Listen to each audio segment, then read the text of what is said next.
Okay, welcome to the June 6, 2016 Board of Education meeting. Let's stand for the Pledge of Allegiance. I pledge allegiance to the flag of the United States of America and to the republic for which it stands, one nation, under God, indivisible, with liberty and justice for all. Okay, it's my understanding that the administrators would like to speak about their retirement. We're going to start with Mr. Malone.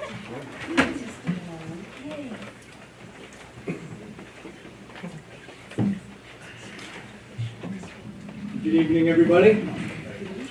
Thank you for giving me the opportunity to speak about Mrs. Diane Gates and Ms. Rose Jonat. It's really an honor to be able to recognize them and thank them for their years of service to the Santa Clara schools. I'd like to start off with Mrs. Gates, currently a teacher in the elementary school. We're all truly grateful to Diane for her Mrs. many... Gates, come on up there. Come on up. Come on up. I gotta get a picture.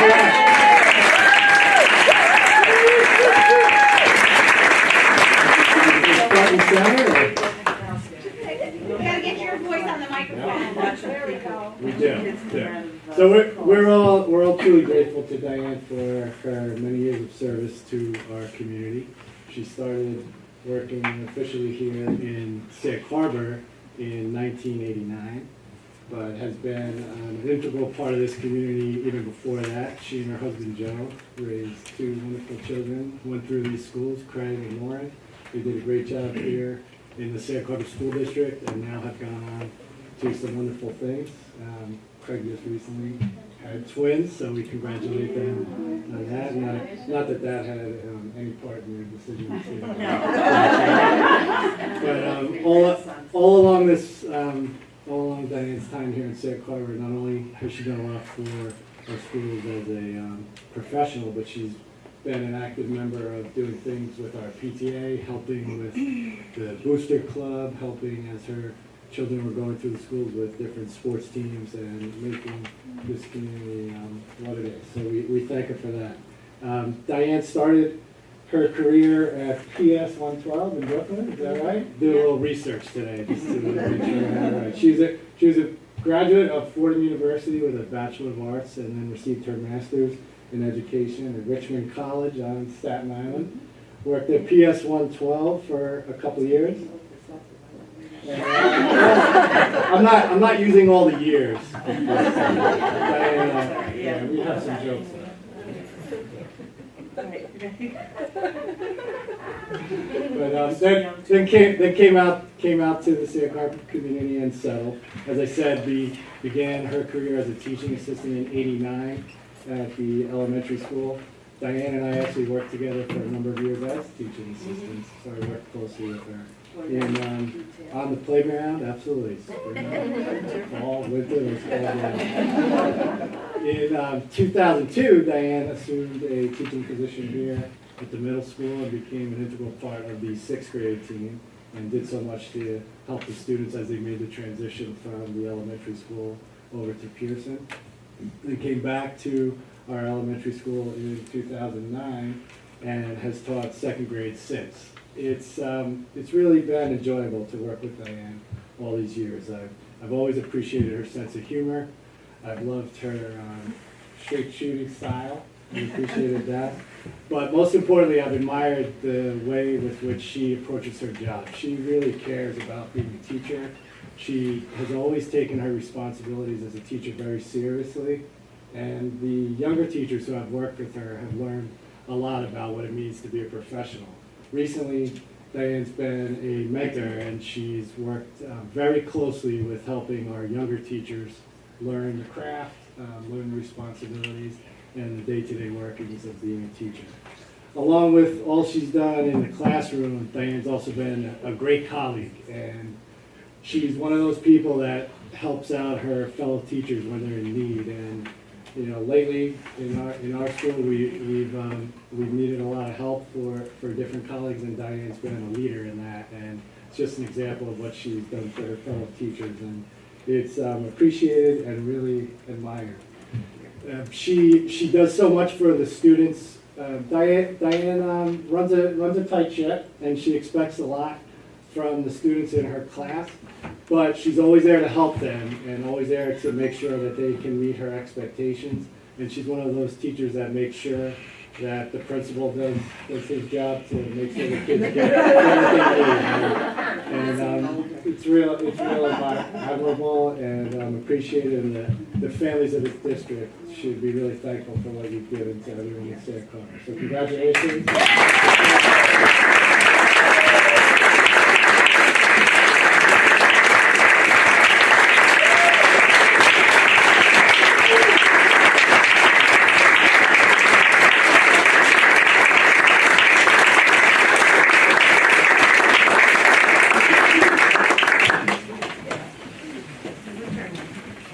Congratulations, Mrs. Gates. Ms. Jonah, you want to come on up? Sure. She doesn't have a choice. Yeah, come on up, Roz. Roz, congratulations. It's an honor to be able to say a few words on your behalf. Roz has served our school and this community with distinction for 15 years. She joined the elementary school as a teaching assistant back in 2001. And since then has become a real active member of our staff, serving as a teaching assistant, working alongside many teachers throughout the building, and probably almost every classroom, up in the library, just holding a number of important responsibilities, and every day bringing with her a can-do attitude. What do I need to do? What can I do to help the school, but most importantly, help the students? Roz works very closely with some of our at-risk readers, and over the years has done so much to help them hone their skills as readers and gone on to become successful students thanks to all of her assistance. It's been a pleasure working with you. I know you're very proud of all you've done for the school and your time at the Santa Clara Elementary School, but most importantly, I know you're so proud of your family, the wonderful family that you've raised, and you're looking forward to spending many years watching all the great things that they have in store. I wish you and your husband all the best in retirement.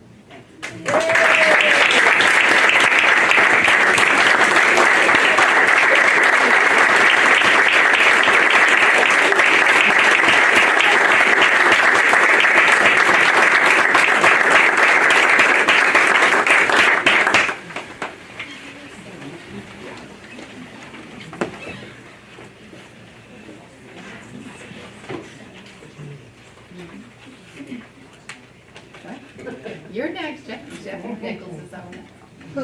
Good evening, everyone. I have the honor of talking about Melissa Luby tonight. Melissa, I don't know if you really Get up there, Melissa.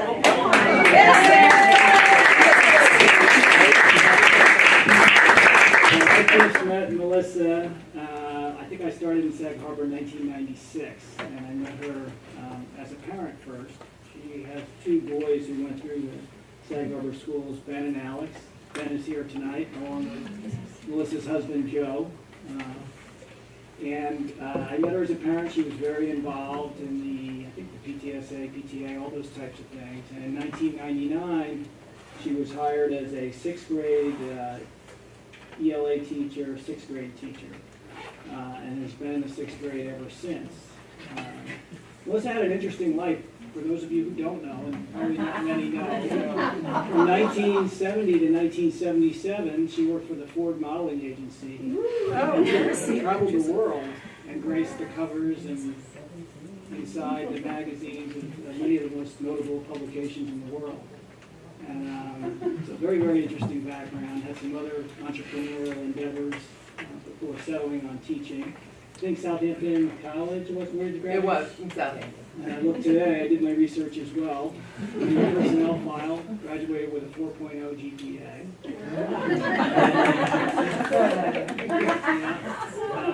She's been here, like I said, since 1999. Wonderful, wonderful person. I was talking to Brittany Maritas earlier today, trying to get, she's out sick today. She's very sorry she couldn't be here. But she did say that you were a leader in the sixth grade. She said that anytime there's a project, whether it's a new humanities curriculum or anything, that you're always the one who volunteers to lead that endeavor. She she gave examples that I've seen over the years, the Greco-Roman games in your classroom, the Greek Olympics. She was particularly fond of something called Loopy Live. Live with Loopy. Melissa acts as like a Phil Donahue type, and maybe not, but I think More. There you go. And the kids, they assume the character or characters in their independent reading, and Melissa interviews them in class, and the kids get a real kick out of it. So, real good stuff. What I've noticed over the years is that what separates Melissa and makes her special is that it's not a mystery, it's hard work. So if you walk through the hallways after school, you'll always find her here working and prepping for the following day or the following week. And it's no surprise that what you see in the classroom is of a high quality because she puts her heart into it and works really hard at it. And I've always admired that. I've always admired your, Mr. Malone used the language with regard to Ms. Gates, but you're a straight shooter. So I can always guarantee or assume that what you told me is what you felt. Sometimes I didn't want to hear it, but it was always good to hear it, and I appreciate that. I know you will be missed, but I'm really happy that you've arrived at the point in your life where you can spend some more time with your boys and your husband, so I wish you the best. Thank you very much.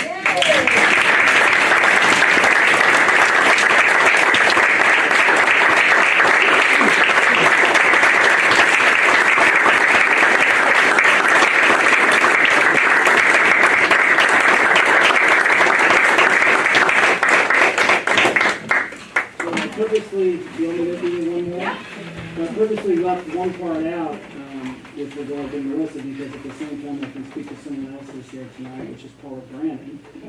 Is to my right. I know it's not your time, but I did want to mention that you've played a very, very important role here as well for a number of years. Not without drama, but that's expected. So after like the first 2 years of working with Paula, when all the complaints came, it just sort of went. Because I realized, that's not really true, I did always listen, but I always realized that at the end of the day, she had the students' best interests at heart and it would all work out. And especially like the last 2 weeks before any production, it was sort of hands-off because everything was very intense. Intense for Paula, intense for the students, intense for the parents, but always really, really of a high quality. I was talking to my parents probably several years ago, and I brought them to a production, and my comment was that our middle school productions are comparable in quality to the high school productions I usually see. And it's just such a quality thing that quality all the way through. And Melissa also played a role in that. She was your partner throughout. So both of you are exiting the same year, and you'll both be missed. But anyway, best of luck.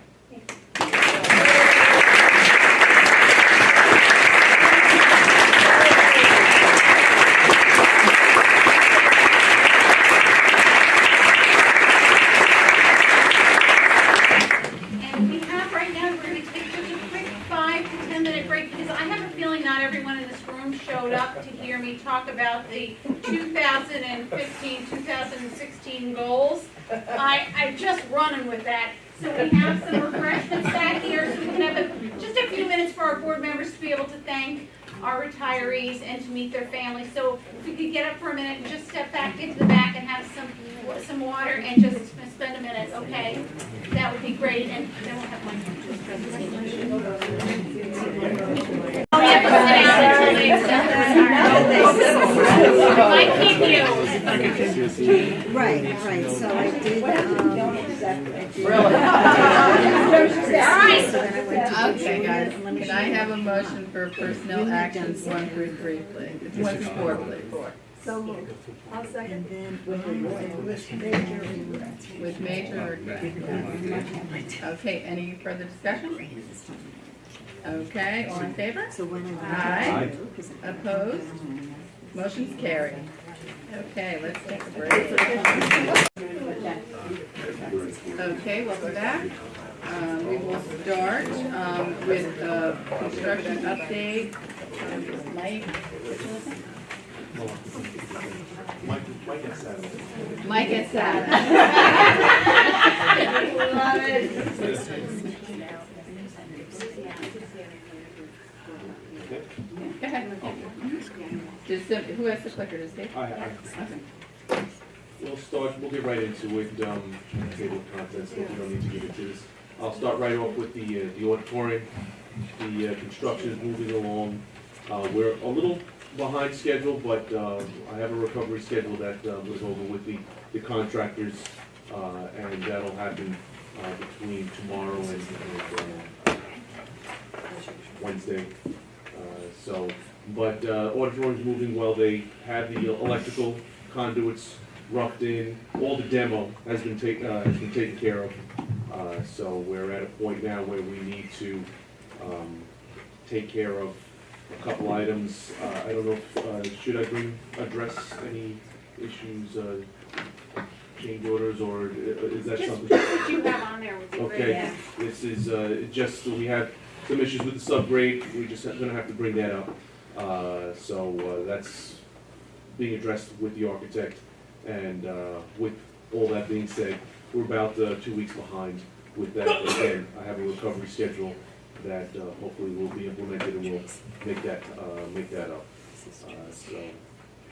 This is you'll see money spent at this time. No contractors have been cut checks, so you'll see $0 at this point. The courtyard addition, the formwork has been going. We do have also a little bit of a hiccup there with some unforeseen conditions, some drainage piping that was unforeseen. That and some foundation wall issues that need to be addressed. The architect is likewise on this. He's giving some drawings to the general contractor to modify the foundation wall, and we're going to move forward with that. Like I say on the bottom of the bullet there, is that we're a couple weeks behind, but again, our recovery schedule is on its way with regards to that. That's our potential budget there.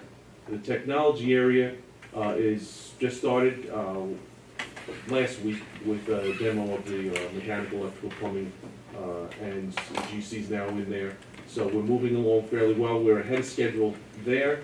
Hopefully that stays the same way. We don't have any, at this moment, any issues to really speak of. That's on schedule. And the cafeteria, this is something that I have these slides. There's going to be certain slides that are just here because once school is out, we will have progress updates. But as of right now, this scope of work is not going to start, as it shows, till the end of the school year. Same thing with the mechanical. This is something that once school is out, we will have that. I just have the slide there just for future presentations. And again, the grounds, we obviously can't start that until school is out also. But these are the budget numbers also. The addition over at the elementary school is moving along well. We have the footings, foundation, the slab in, the block, the CMU wall. The block is going to start tomorrow, as a matter of fact. So we'll start seeing an actual structure there starting tomorrow. We're about a week behind, but that is going to be made up very easily with the CMU wall commencing this week and some other disciplines starting. So we'll be able to recover that with no problem. So the budget there. The vestibule, obviously, that's your front entrance at the elementary school, so that can't start until the school is out. Mike, just let you know that the old principal before Miss Long, she called it the plaza. The plaza? Right, Miss Long? That's true. Okay, thank you. Okay, so I'll maybe implement that. The plaza, I'd be like, why is it a plaza? Anyway. So, and that's their budget. Mechanical, likewise, you're going to be getting air conditioning in that space, the Lovely. Wait, gym. can you say that one more time so What? Mr. Malone can hear that loudly? He's been giving me a hard time for the last 2 years. years. It was cool now the other day when I was there, though. It was cool It now. wasn't bad. Wasn't bad. Mr. Muller, did you hear that? It would be much appreciated All right. by all. So, once school is out, we can likewise start, that scope of work. Also, window replacement, the contractor, is on board. He's going to start measuring, windows and getting some of the details, with regards to the window project. Wednesday, we're gonna go through some measurements. I spoke with, Mr. Malone with regards to getting in these areas, and he's allowing me at the end of the school day to start, getting these measurements done. It has to get into fabrication ASAP so that we can likewise get this on a roll. As you can see, they're in desperate need of windows. There are quite a few that are Original. in, yes, that is original and. Yeah. 1907? Yeah.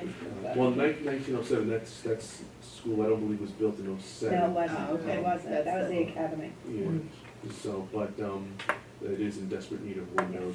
And I believe all the windows except for, is it Clinton Street or Clinton, like the Clinton? one side is the only one that's not, the only elevation that's not getting done. And likewise, the grounds there, there's gonna be extensive, work done on the grounds, parking area, and so forth, but, that's not gonna happen until school is likewise out. So, it's, that's just a brief overview of what's going on. Things are moving along fairly well, and, hopefully the next time I'm here, I can tell you that, we're on schedule with all the projects. Wonderful. Thank you. And Okay, I love the thank way you you very presented much. that too. Thank you very much. Really? Thank you, Mike.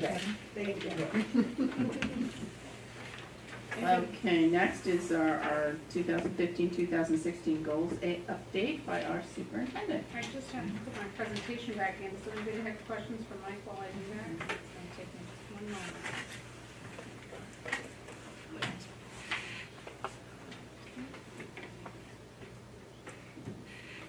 You know what, we're waiting, this isn't so much for Mike, but I know last week when we had the architect here and he presented a proposed design for the auditorium, we gave him some feedback about a direction shift. Do we have timing on when we would expect him to come back with another choice? I spoke with him today, just through email, and he's currently working on another design, and as soon as he has a timeline of when he can get his display board set up and a presentation for the design, he'll let us know. Okay. Is Mike on? I just want to make sure, when would you need those decisions so that it doesn't hold up the timeline for you? What it's all predicated on what choices he brings. I would relate to him that only show what can be delivered on time. You could have fabrics that are 16-week lead times, don't even bother showing stuff like that. Just show what can be brought in to keep the schedule and budget, within. When he comes in, he said that he would give us like the draft deadlines for everything that has to be ordered for the auditorium in order for it to be ready for the new year. So that's going to be part of the presentation that he's presenting. So the dates he gives us are in line with your schedule? Hopefully that would be the case, I'm assuming. Okay. All right, thanks. This is an update for the Sag Harbor Schools. Our date when we originally had this scheduled was in March, and we had, at the time, there was a funeral that precipitated our having to cancel that board meeting, and we already had items in the way. But I think as you watch, as we go through the slides, you'll see that we were, we attended to our goals pretty closely. There was a couple items that we did move into the 16-17 year, but there were also a couple items that we were intending to move into the 16-17 year. Since I have 56 slides and the night is not young, you may ask me questions, but I will probably keep the pace up because there are people that Okay. The Board of Education has set a vision in place, number one, to increase communication, to become an engaged and active pathway for school and community. Two, to build, share, and measure the tradition of each student achieving a successful Sag Harbor school experience. And three, raise district-wide accountability to reinforce student and school success. The first, and I won't read each one of these because I've already broken them down, but the first one is under communication, and that was what I just shared, which is to implement and improve communication strategies to become engaged and active pathways for school and community through newsletters, email, blasts, phone calls, videotaping, and launching a new website. Under that, there were tasks and timelines and lead participants. And those include A, B, C, D, E, and F, and I'm going to go over each one of those. Under A, the new items we've done since we went through this in December, so since January on, I bulleted those in red, just again to move the process along. I'm not going to go through the ones we did in the fall, although my cabinet said to me that they felt they front-end loaded so many of these items that the board should really feel very strongly that a cabinet of administrators that gets so much done in the beginning of the year, you really didn't even need all these red items, that this is just extra gravy on top of what could get done in a school year. But I thought the board might still want all these other items added. But I do say that it was extraordinary how much they were able to get done. Launching a new website, and this has been the initiative of Scott Fisher with a wonderful communications committee. We are not going forward with the website that we have now. They've selected an entirely new website design, which they really want to make much more user-friendly. We've got our website, our auditors are very happy with our website. We were audited by New York State this year, and they gave us AAA ratings on our website because it's so dense and it has so much information on it. Well, that's great for auditors, but it is not great for new parents. It is very dense and it has so much information on it that it's become way down and it is not user-friendly, especially for our young parents or for someone just wanting to check simple things like what's going on tomorrow. So Scott Fisher and all the wonderful volunteers on the communication committee have gone with a new design. They've selected a new design. The administrators are working to prioritize what really needs to stay on that website and what are the items that weigh that website down. B, continue to expand other forms of communication, electronic newsletters, e-blasts, phone calls, videotaping, such as the videotaping of like our Stella Maris conversations. When we had we had those conversations during the winter, and our board meetings, which include now also the input from our community, student and parent guides, and handbooks. So things that we've added since January, where community was surveyed and a link was created with the Stella Maris bond materials, survey results, and the appraisal were also added. A total of 618 e-blasts have gone out since July 1st. We also have received feedback sometimes that enough. So we've made the e-blast specific to specific groups. So we've gotten actually bus routes that are e-blast specific to specific playing teams, so that parents aren't being inundated with just the entire middle school or the entire high school, but if it's specific to a grade level. So that's really helped with our e-blasts, and I think that's made them much more user-friendly. Continue to have monthly key communicator meetings with community members and conversations with administrators for our middle school, high school levels. And morning prep program is probably one of our most excellent forms, and you don't break something, you don't fix something that's not broken, so that continues to be a great form of communication.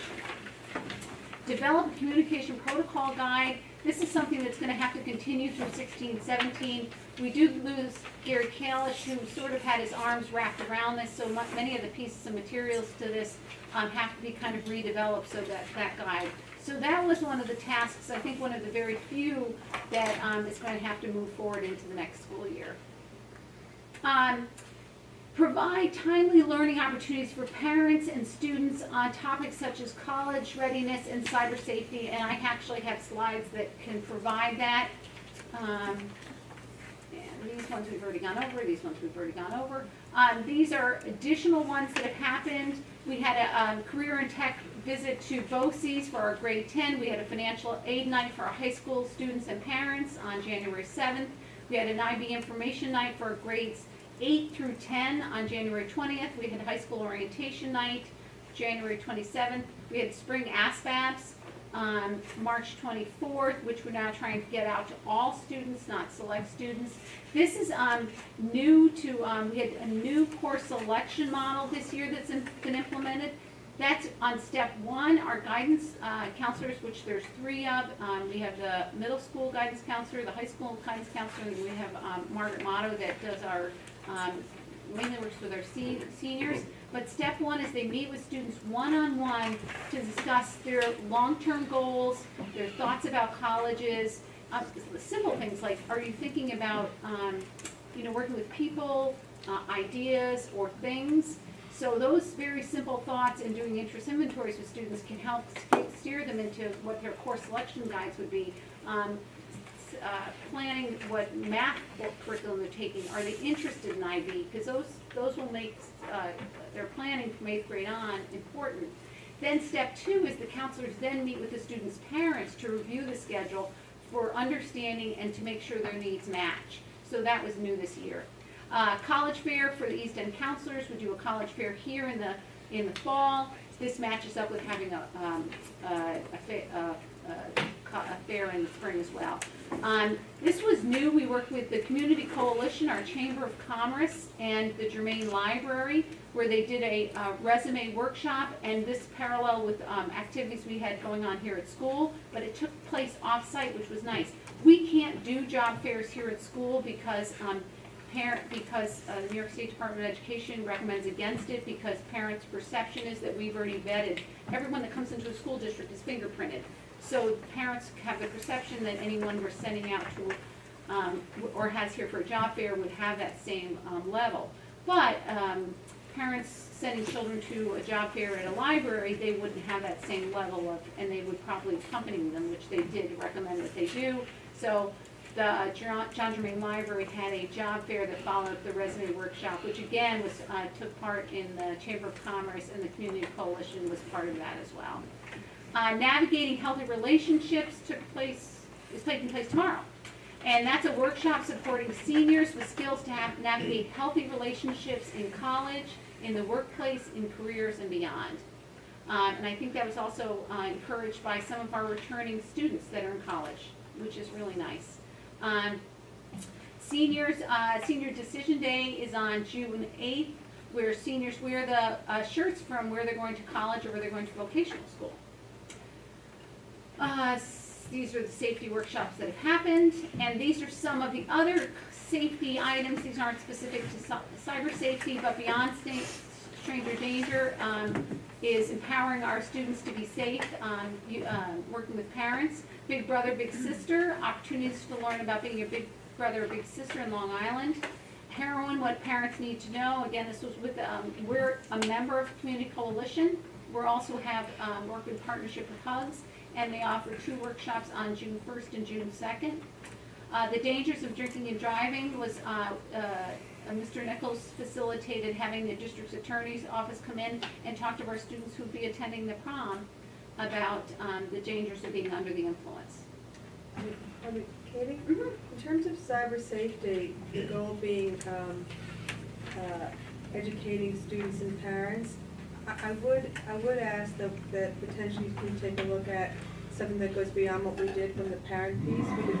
We did grade specific, but there were many segments that were not included that we've targeted in the past. We've had discussions about that, so maybe that's something we can talk about for the coming year.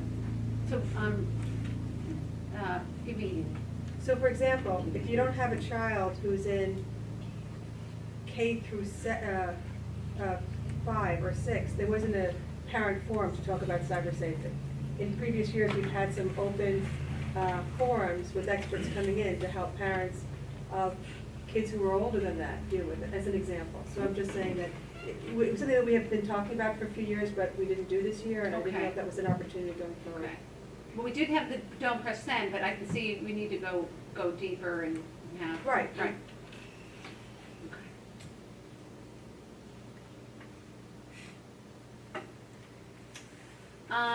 Again, continue with communication, which was our goal, was task E, and that was the technology upgrades to enhance communication, stool-based communication, alarms and safety.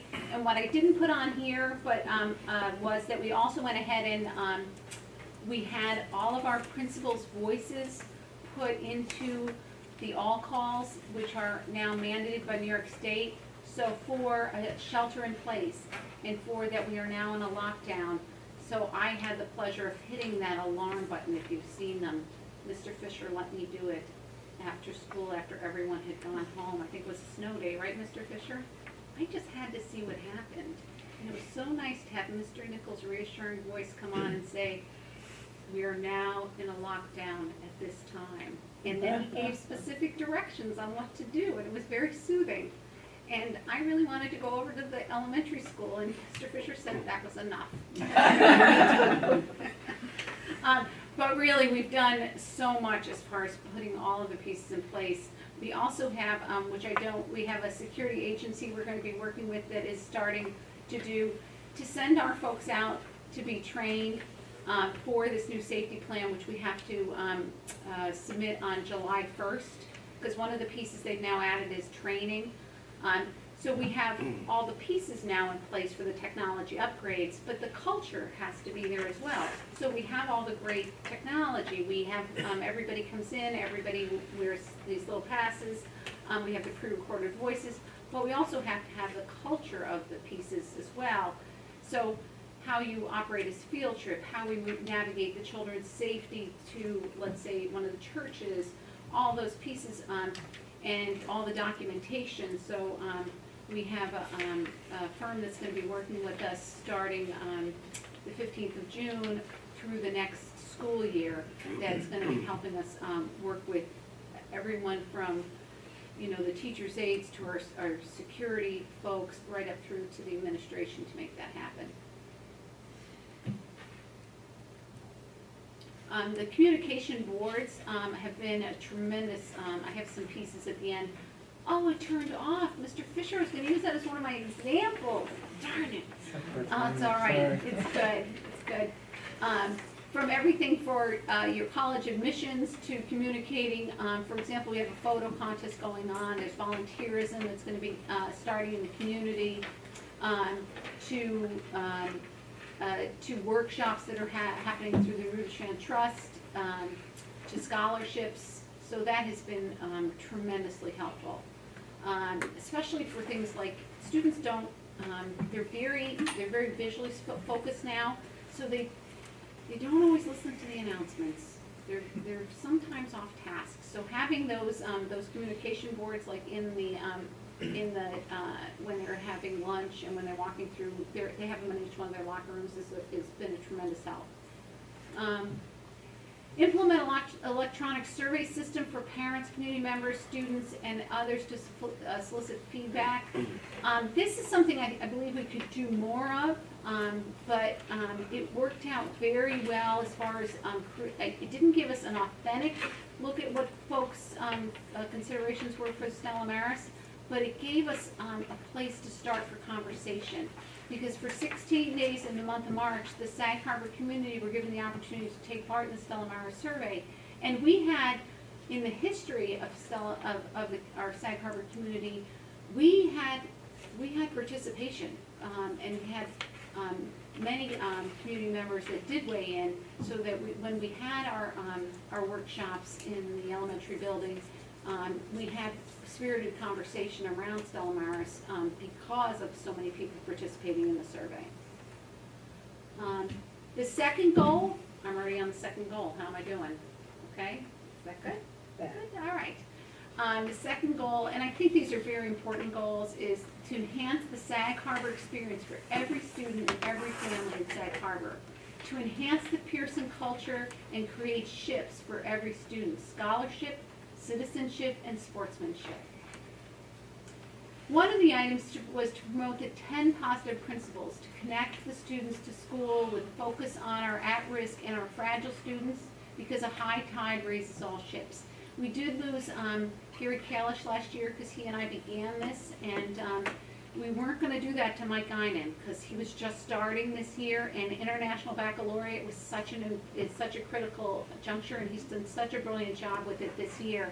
But we did some smaller initiatives, so we made this our goal for the 16-17 school year, and I've got some wonderful feedback from folks.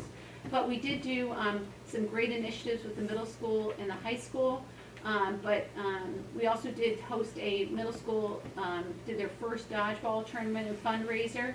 And I've gotten, I've spoken to Mr. Nichols, I've gotten a couple staff members who really want to take this on as a peer mentorship or a student aid task force because of some things that have happened in our school in the last, it's been a very difficult school year. And they really feel like students could be the answer to helping each other and even helping adults. So the student aid task force would take on things like they would be the ones to go out and learn and find experts in things like Asperger's syndrome and students that have allergies, and they would host symposiums about these things that make children fragile, and that they would be the experts, and they would be the ones learning about how to be mentors for each other on how to de-escalate things like bullying, or how to be a better friend, and how to be a better, create better relationships. And I think that maybe, Donnie used to say it was our youth that would change the world, and I think it's a really great idea. It was two of our faculty members that would like to make that a club for next year, so I think that's a great way to keep this going. These are some things they did, which is Red Ribbon Week. B was connect students via clubs, organizations, and enrichments that meets their needs, including but not limited to coding, cyber patriots, little bits, robotics, drama, field trips, and starting communication roundtables with students. And I think that our principals and assistant principals done just a great job with this year. They really went back to the drawing board and talked to their faculty and staff about what they could do about their clubs and organizations, which I talked about in the fall. We did get folks that were willing to take on the Cyber Patriots. We implemented a elementary, a middle school, and of course we already had a high school robotics team. So these are some of the things that we started in the fall that were new, and have the garden club at the elementary school has taken on, we have a new advisor for it, and I think that we've seen such great things. The STEM Challenge by Jeff Reed has done a wonderful job. Diane Gates has done a great job with the newspaper, the middle school newspaper. Our history club, I couldn't be more excited about the middle school and high school.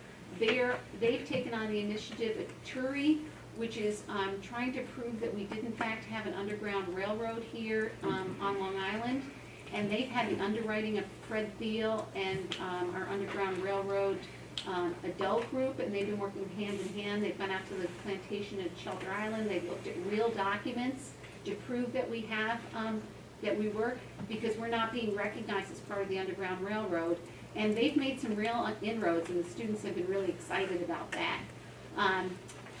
And we've done a lot of activities with our Gay Straight Alliance under Christine Little.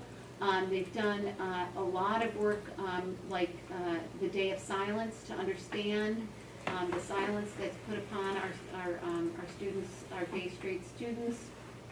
And they've done some other activities to try and these are again not just our gay straight students, but students that have empathy and understanding and want to broaden themselves. Our Cyber Patriots, by the way, in the middle school and high school, their competitions are 6 hours long, and they have to defend their corporation, or their, help me say it correctly, right? They're actually defending it, right?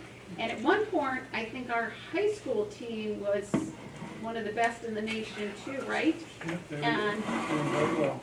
And our middle school, one of Mr. Fisher's tech gentleman that was helping We were third in the nation, and then they came out with a paltry second in New York State for the first time ever. So we started with the first time ever being in the Cyber Patriots team, which is it the Navy that sponsors it? Air Force. Air Force sponsors it. And we came in second place in New York State for the middle schoolers. I think that's awesome. And at one point they were third and then they had cake.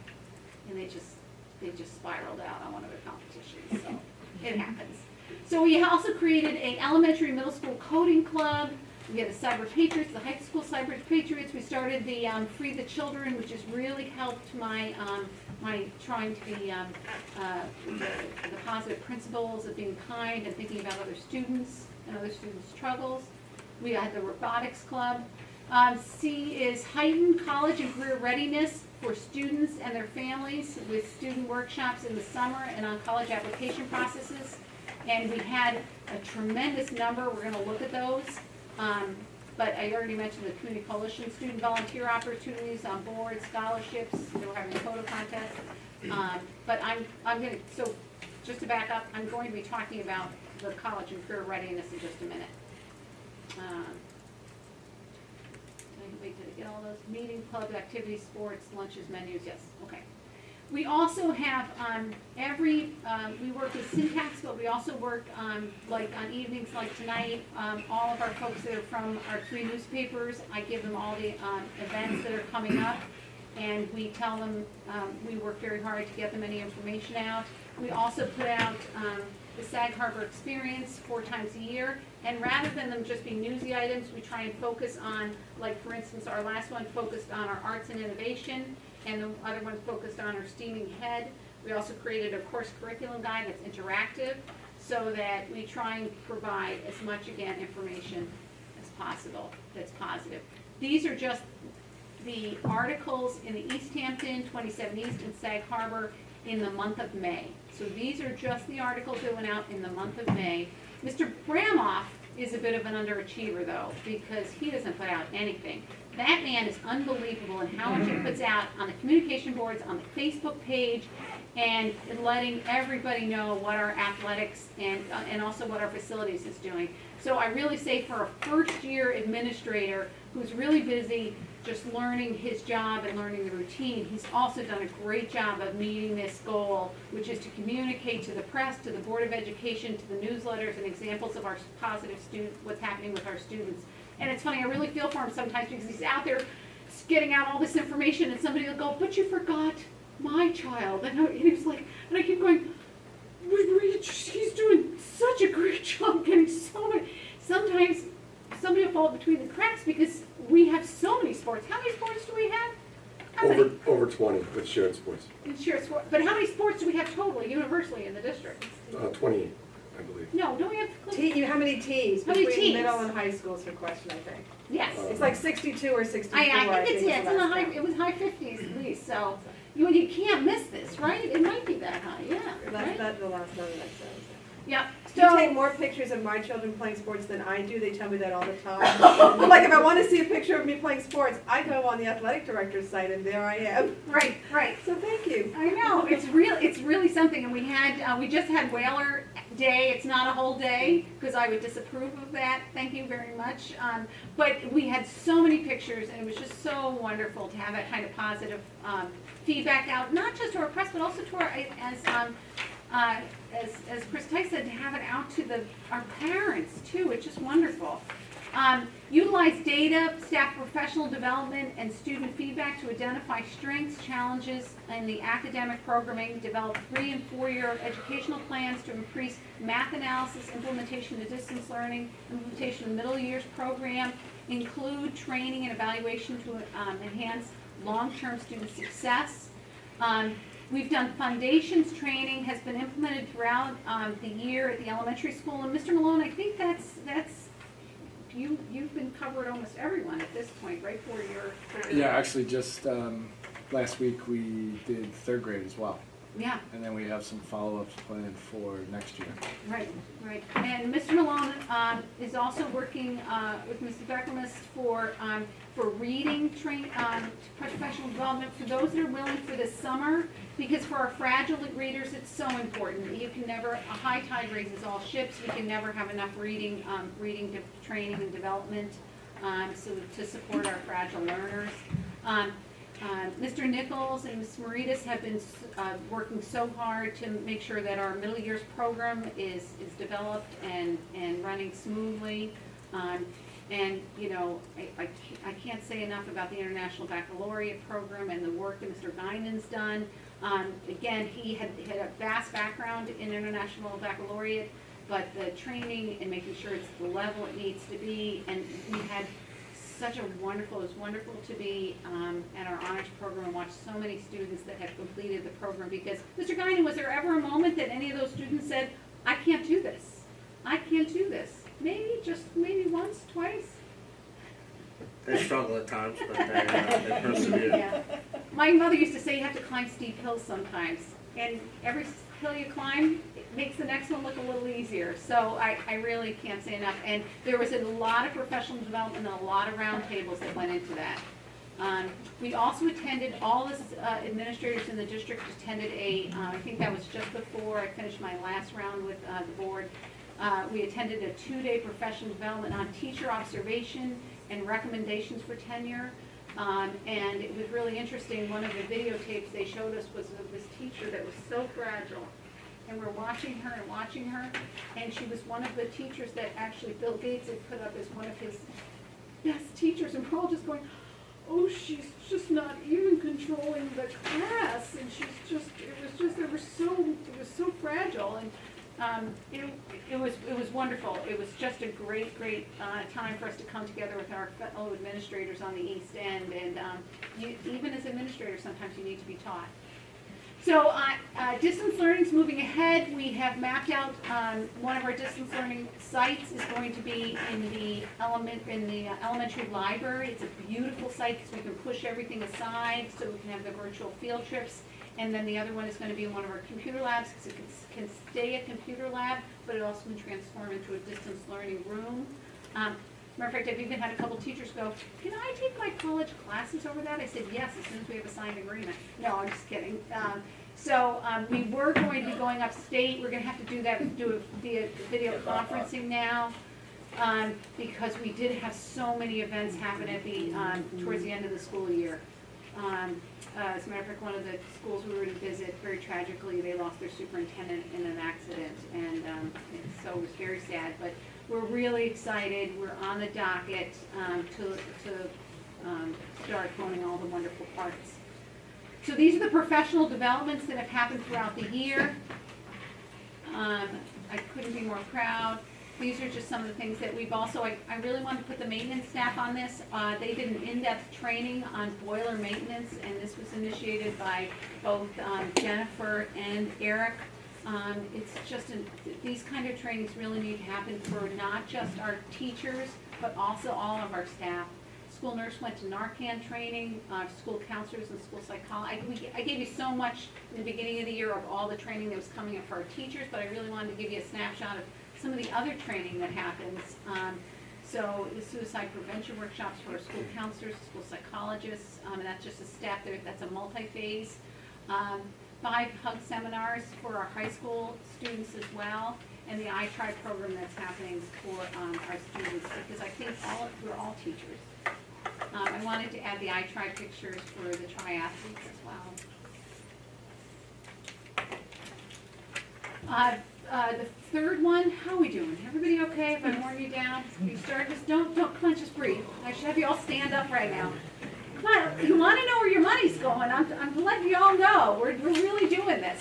I continue to develop our 4-year fiscal plan under the current tax cap, capturing savings through shared services, facilities, leadership, and planning.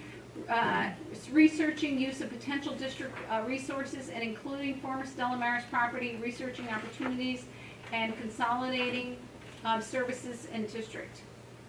And you know what I left off of here? I'll get to it. I left something off. Darn it. Oh, I hate when I do that. Professional development for administration with regard to faculty and staff evaluations, which is repetitive. I just said that we did the 2-day training. Principals presented to the board on why behind it. So not only did they go to the training, they came back and re-taught why it was important, which I think was a really good piece that we did back in February. We did a soft implementation by key groups using the timepiece. And we also now are able to use a software piece that records that we don't go over that 30-hour limit, so that we aren't paying for the health care for our part-time employees. Jennifer, can you tell the key groups that are using the timepiece? The key groups that are using timepiece or ASAP. ASAP. ASAP is being used by the teachers, the teacher assistants, and the facilities department. They basically, if they know that they are going to be out for a day, they will go ahead and enter that into the system, and then a sub will be scheduled for them.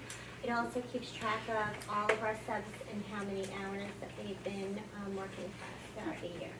We also have another, I say softly because we do have personnel on staff that also helps with that program. We also, I don't have on there is we do have a timepiece system, and what are the groups that are using the timepiece system now? Timepiece, we're trying to implement it this year. It is a slow process because it is definitely a new thing for, a new process that everyone in the district has to get used to using. So we have our lunch staff, we have our buildings and grounds, all of our bus staff are in the system now. And many of our hourly employees are employees who have individual contracts, our security guards, our monitors. There's probably more that I'm just forgetting to mention. But we're still doing timesheets though for now until we're. The system has not gone live yet, No, right. so we hope to get this up and going soon. Yeah. And then, can you just define what timepiece is, because not everyone may know what that is? It's just a timekeeping system. It's a way for employees to they sign in, they actually clock in, they clock out at the end of the day. By using their thumbprint. Yeah, Yeah. it's biometric, and this keeps track of their attendance, which eventually will roll into our attendance system, so we won't have as much manual record keeping that we currently have.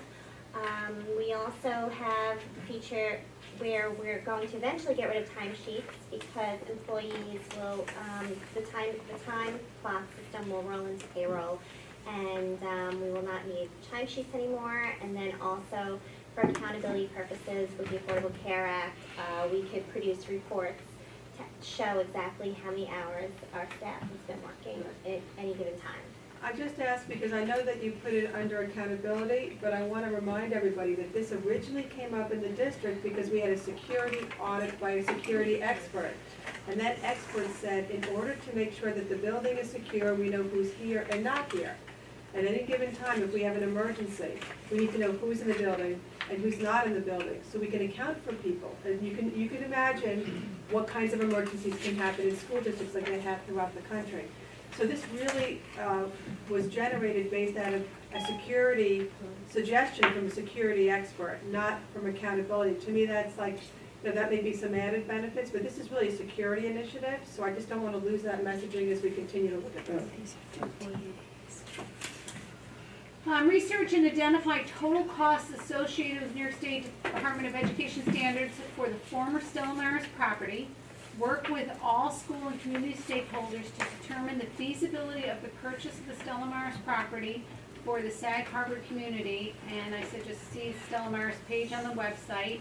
And this is the page on the website that I'm quoting from. And it says the community survey results, including individual results, and the graph results are all on the web page.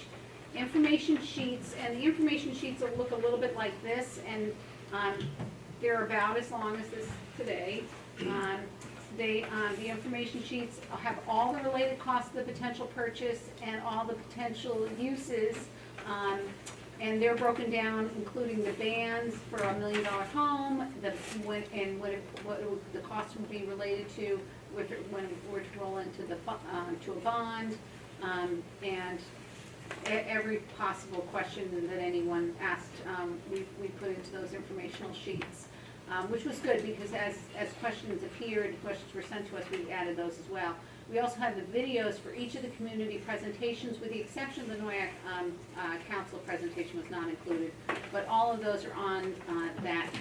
But I think the board was there for all of that, so, yeah. This was develop a plan for strategic facility systematic evaluation of our current facilities and a need to develop a long-range plan to improve functionality, safety, and sustainability. This was not easy, and that was for an evaluation, and I got that just in a couple of pages. So it was to be a building conditions survey completed and oversee all capital projects and bond issues, including the possible need for Stella Maris to create. So a facilities analysis was a large undertaking this year, requiring the cooperation of the custodial team, with Eric Ramoff being new this year, with Jennifer teaming in with all the data over the years to be accumulated. We were really fortunate because Jennifer was good to do had all of our electrical bills audited over the last number of years, and we just had a lot of auditing that we've done of all, and our administrative team was very, very good about just putting down what they were doing and helping out with this. BBS Architects have now submitted the draft this week of the facilities analysis to the district, with priorities being identified for the Board of Education for future planning. It's in its draft state, but the finalized facilities analysis is going to be available for the board to review, in upcoming meetings. So that's done. That was a huge, huge undertaking. So I just shake my head. Any comments on that one for Eric and Jennifer? Because when you say those things like, oh, that was just done, it's just not simple, but it's really great because it's great information, and then you can prioritize, and it's great also for our insurance company, because once that's done, they know where the items are, they can put it in priority. But it's sort of like, when you're 25 and you finish your taxes for the first time, and it just seems like this daunting task. Times that by about 1,000. It was a huge task. And I thought Stella Maris was really, really difficult to do, but that was really hard. So kudos to everybody on the team that helped make that happen. Any questions on that one? No? Okay. Write and implement a safety plan, train all the personnel on the safety measures, and implement uses of the visitor management system and safety technology. Donna Denon and Scott Fisher, everybody on the team has helped, but this huge, huge thank you to them. This has been just a huge undertaking, and I really appreciate all the staff for making the cultural shift on this. We have brought on this team to help us because we're training on the new safety measures for all the equipment, and Scott has taken the lead on that. Donna Denon wrote the lion's share of the new safety plan that was required by the New York State Troopers and by New York State Department of Education, who has not been simple. They've changed what they've required. The EMT and police have received the ability to enter, may have emergency access to the building. Scott is alerted if they do have access, but they were great. We met with them, with the county level, the local level, police, and the EMTs and fire, our volunteers, and they give you a great point. They say, if a custodian were to have a heart attack at night, how would we access the building? I mean, they make great points, and so if they have the ability to access, you don't know what's going to happen, so they now have access, but Scott's alerted immediately if someone has used that piece of equipment. So there's just so many embedded tiny pieces to these plans that they've worked out. So anyway, New York State has requested plans to be sent to them in their completed form by July 1st. It was originally supposed to be in October, but the plans they're getting in are not the specifications they've asked. Surprisingly enough, schools have just said, but we like our plan. We're sending in our plan. And that's not what New York State wants. So New York State is now asking for the plans in advance. Donna Denon has done a beautiful job working with Scott and the other administrators, and our plan's in good shape, but we're gonna scrub it one more time, send it in, and then they will give us feedback, like they did very much with the APPR plan. To meet New York State standards, we'll be working with the Taurus group, conducting in-house trainings to strengthen our plan. Plans for large events still need to be developed, so that'll have to be part of our goals for the coming year. For example, part of the plan now has to be for floods, for high winds, for how do we move children, from one building to another, flood evacuation plans, chemical spills, all those. We've met, but we have to finalize those. So, okay. Any questions on those? Okay. Well, I have a little item to bring you up a little bit, because it's been a very, I started the year talking about rocks, and I said that the teachers and our staff, everyone, including the Board of Education, are teachers. And we're not Sisyphus. We are not pushing rocks up hills just to have them roll back down again. That we push important rocks. We push up the rocks that are your goals, your vision. And the teachers push rocks, which are our children, and encourage them because they are doing something very, very important. And this has been, in my 29 years, the hardest year I've ever seen a district go through from an emotional standpoint, and I couldn't be prouder of them, or how our Board of Education, our administrators, our faculty, our staff, right down to our bus drivers have handled this year. So as a little present to us, I put together a few pictures for us, just to remember. By the way, they were cleaning before the day school started, and that's Mrs. Russell's sage that they're hugging on right there. And that was from our first day. But these are our kids. That's our robotics team. And anybody can recognize the young man in the middle there, that they were doing their little dance around? Oh, yeah. Yeah, it was really nice. And that's one of our police officers who decided that he needed a little more will or pride, so he switched hats. I know, they should have their clothes on. I know. This one's the best. One more time.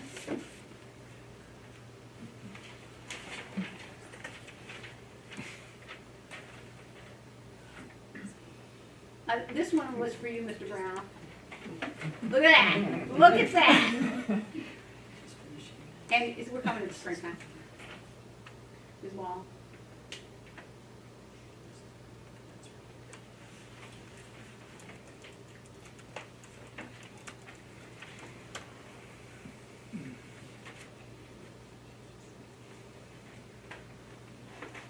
Now that took me like a half hour of my life, but I just thought we should end this with a few children.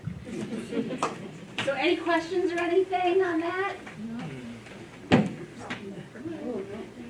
Just wore you out, that's what it was, that was the trick. So I think we only got a couple items that really had to get rolled over. I think I really give so much credit to our amazing, for Board of Education that sets high standards and really, has the belief that our team's gonna bring it together, and really a lot of hard work that these folks did. I'm really proud of our administrative team, our faculty, our staff, our custodians, everybody made it important. Thank you. Okay. Old business is not on here, but do we have any old business or? I have something I want to bring up. The Wellness Committee put together a policy that we'd like to submit to the Policy Committee, but I don't have that next meeting on my calendar, and I'm just concerned that when July hits, we roll over and start new committees and everything, and I don't know if we have another committee meeting in June, but I would love to at least get the ball rolling, because there's some goals in there that the committee would think would be great for fall. And I just don't want it to wait till September. We're meeting over the summer. We are. We already talked that we're gonna meet over the summer, because we have so much work to do. So is there not another meeting in June? Let me talk to them, because we had talked about trying to meet in June, so let me talk to them. They're a really great group of people. We'd intended to meet in June, but we're kind of running out of nights. So June stuff. Yeah. Okay. If it's an option, just let me know. But we can meet in July, you know. So in terms of the it sounds like this could be a process issue. Even before a meeting, would the committee send a draft of a suggested change in policy to the policy committee ahead of time? You don't have to wait for a meeting date, you could send it to them to get, Okay. Yeah. So I I think- wouldn't hold up sending it to them. Okay, because when we had talked about it, maybe like a walkthrough, because it's a big document, but I'd be happy to send it in advance, so that everybody has a chance to read through it, and then if they have questions or. And then we would need a couple of your committee members there to take us through why it's important, that kind of thing. As far as the committee work, I know that the wellness committee had a hard time getting rolling in the fall, because again, September is much like June, and it's a busy time of year. Is there committee work over the summer? Do we have to send out, because every year we put new committees together, correct? And so we have to put it out to the public, get people volunteer, like that whole process. That all starts over, is that July or September that? It's in July, it's after our reorg meeting. After the reorg meeting. Right.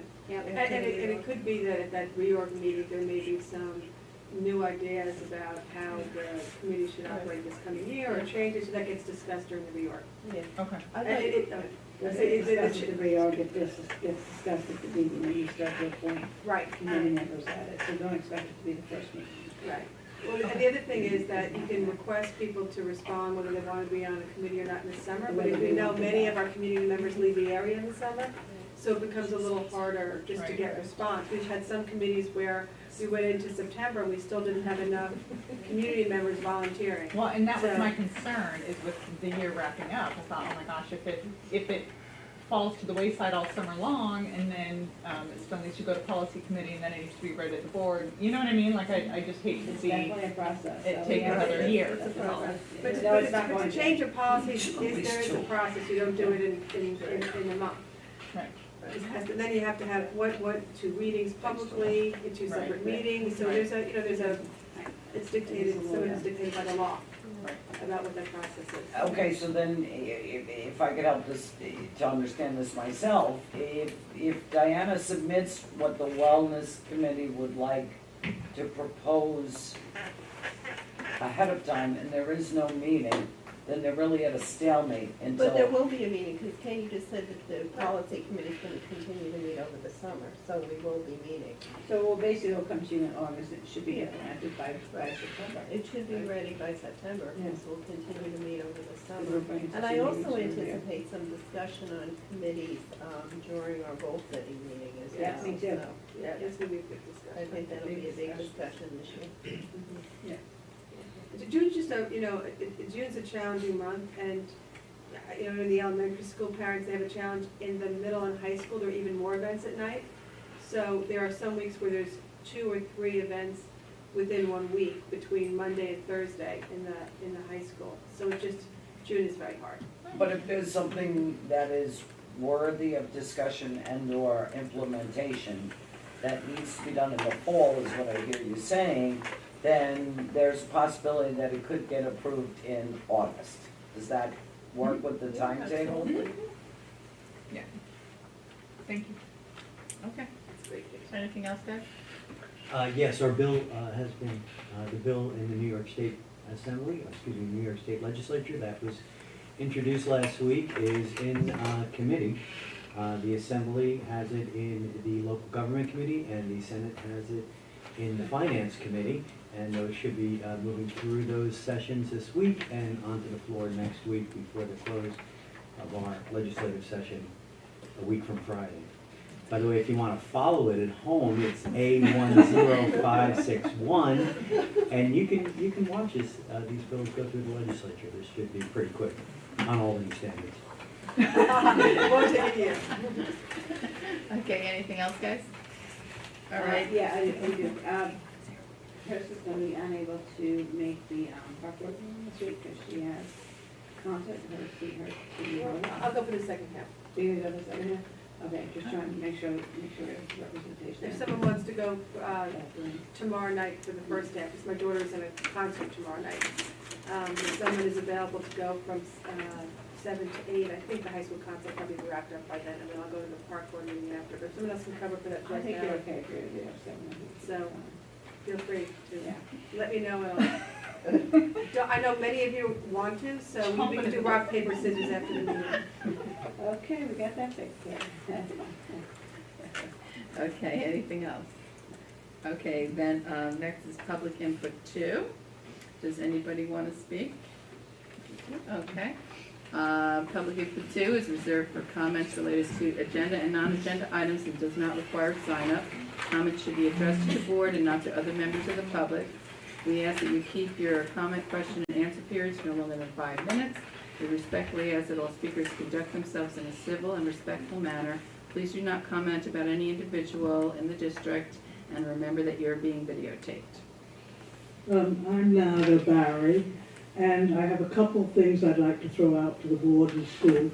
And one is, as a young child, a number of years ago, I had in high school both Latin and French. And I just would like to say that in the course of a number of years, I found that my having had Latin was extremely valuable when I traveled all over a lot of this world.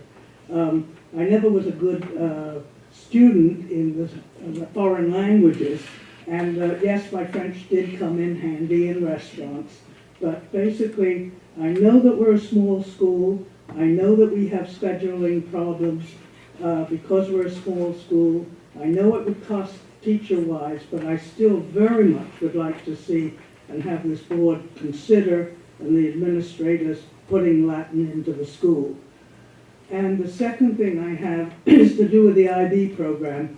I have no idea if it'd be humanly possible, but if there are students in East Hampton High School and Bridgehampton High School and Southampton High School who would like to do the IB diploma, whether we couldn't persuade those schools to send their children and pay for those children here in the future.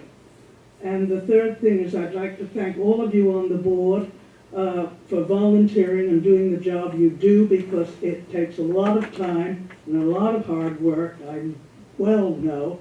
And I'd like to say that I thought what you did for putting out information on Stella Maris was excellent.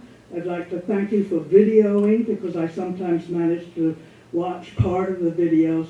And Susan, thank you, if I don't see you in the interim, for your years of service. It's a lot of work, I know. Thank you very much. Okay, thank you. Okay, come on.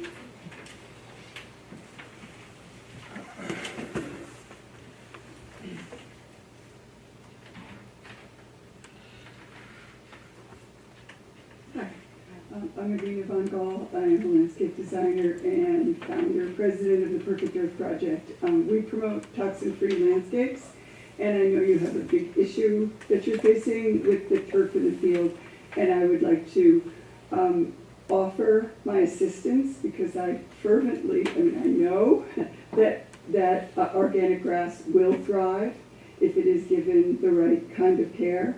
It is not rocket science. It is about growing things, giving them the care they need. It can engage a community.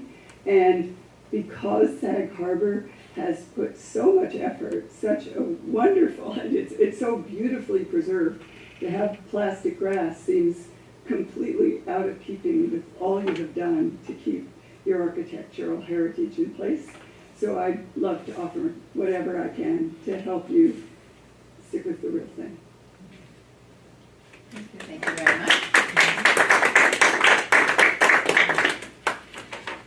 Would anybody else like to speak?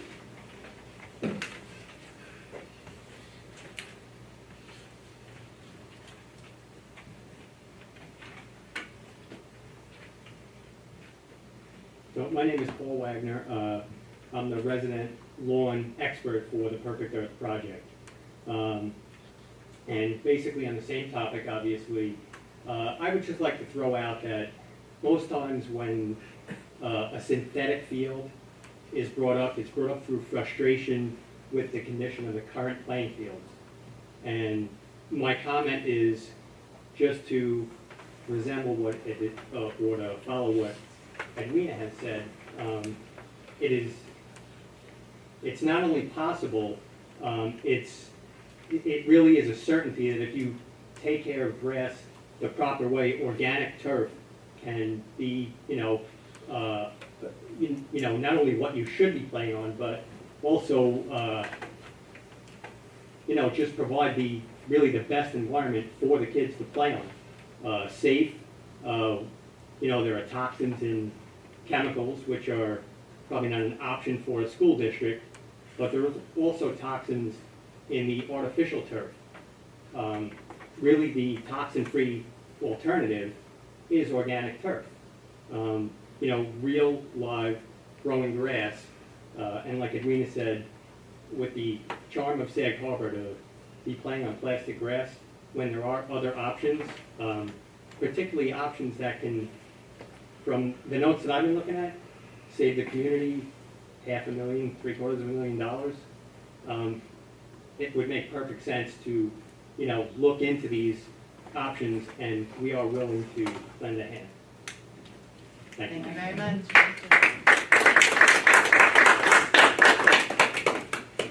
Would anybody else like to speak? No one else?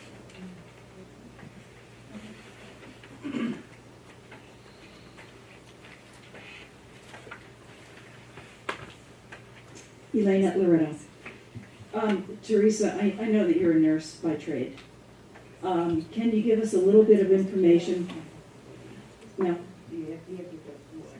Okay.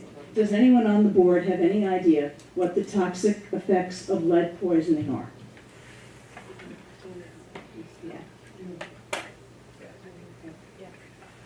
Will somebody please respond? The purpose of public input too is to share your thoughts with the board. Fine. It's not a question. Here we go again. It's not a Little tap question. dance, here we go. One tap dance? Great. Okay. Considering that you have heard many speakers discuss the toxicity of lead poisoning, particularly if children are playing on artificial turf with the crumb rubber that is infused with lead. Everyone here has said we care very, very much for the health of the children. I am asking you to move in that direction. Now look at this. Tonight you have two wonderful offers. I urge you to please tap into their resources. You also have another incredible resource with Greg Stanley from the Bridge Golf Course. He has offered to lend assistance, expertise, you name it. He will be there. Do you know how valuable that really is? Probably a little bit, but let me give you a little more information. The Bridge Golf Course has set up a golf academy in Harlem at the Eagle School, the Eagle Academy. It's for young men in the 7th and 8th grade. So the Bridge Golf Course, they can take their money and their generosity anywhere. And they teach these young men the game of golf. And in addition, they tutor them after school in STEM, as you know, which is science, technology, engineering, and mathematics. They have a tutoring program so that these kids, these young men, will have a definite advantage. Now, the Bridge can go anywhere with their generosity. Bob Rubin, the principal owner, gives back to the community. I am urging you to please take advantage of that magnanimous offer before they decide to go elsewhere. Please. Thank you.